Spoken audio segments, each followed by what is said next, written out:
And a lot of times they, to get to the next level, like what does that look like? What are the skill sets you need to be able to interface? You know? Just more. I mean, there are more meetings, getting more concise, Okay. which you wouldn't tell from this conversation. But Yeah. yeah, getting a little bit more concise and getting better at storytelling. Gotcha. That's been the for me. That's one of the harder parts. Telling a compelling story to get people invested in the solution I have. I was gonna ask, how did you get better with that? Like, Udemy. keep it No, real. for Yeah, yeah, yeah, real. yeah. Like I had to download a Udemy course from a guy named Joe Natoli. Okay. I He's a wonderful UX designer in my Dope. opinion. He's been doing it Dope. for a long time. Yeah. And honestly, I wouldn't consider him a UX designer. I would Yeah. consider him like a service designer. Okay. And personally, I think service design is a better way to describe us. But Gotcha. we got the name UX. Yeah. Yeah. But yeah, Udemy, YouTube, Okay. looking at how people that I worked with were able to influence. Yeah.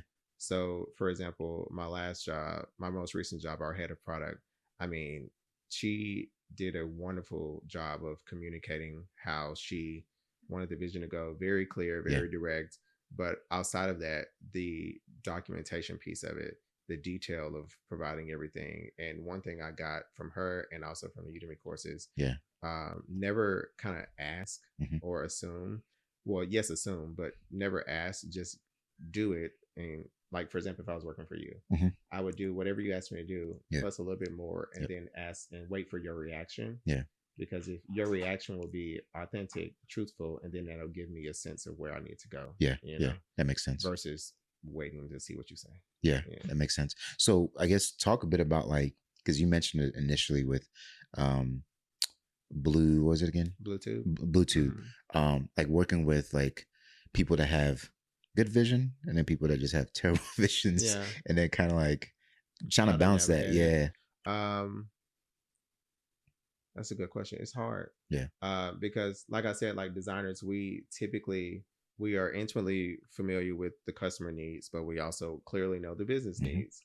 But we're not bound by both of them all the way, Yeah. because we can actually build what we think that where it should go and try to tell a story to get to that. Yeah. And that was something that I did in my most recent job, where I would say, hey, what's the North Star?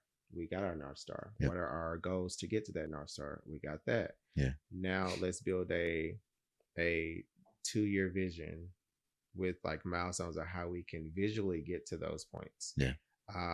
Sometimes that can be frowned upon, because it can be from a designer perspective, that can be frowned upon because it could feel like you as a designer are trying to take away the power from the product manager. Gotcha.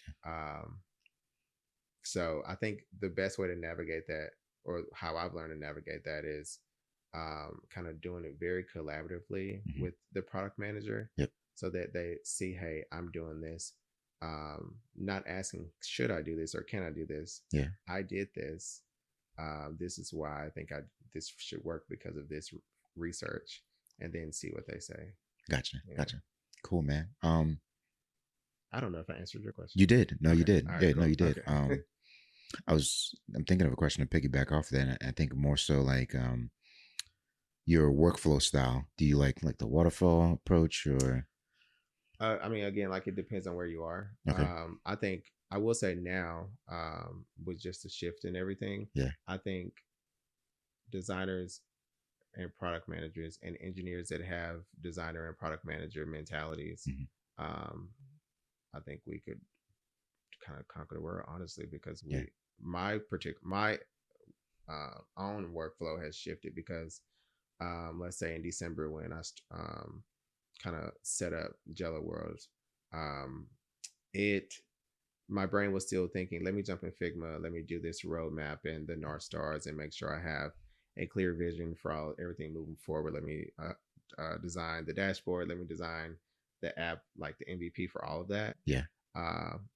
But now I'm just sticking to my roadmap. I check my roadmap every day. I check my to-do list every day. Nice. I update my Google Sheets of like the people I want to reach out to every day. And then after that, I just kind of jump over to N8N. Okay. And just try to like fix the actual tool and then get something out there, because it's at this point, this really, yeah, if you can't get anything out there, it's like, what are you What are you doing? doing? Right.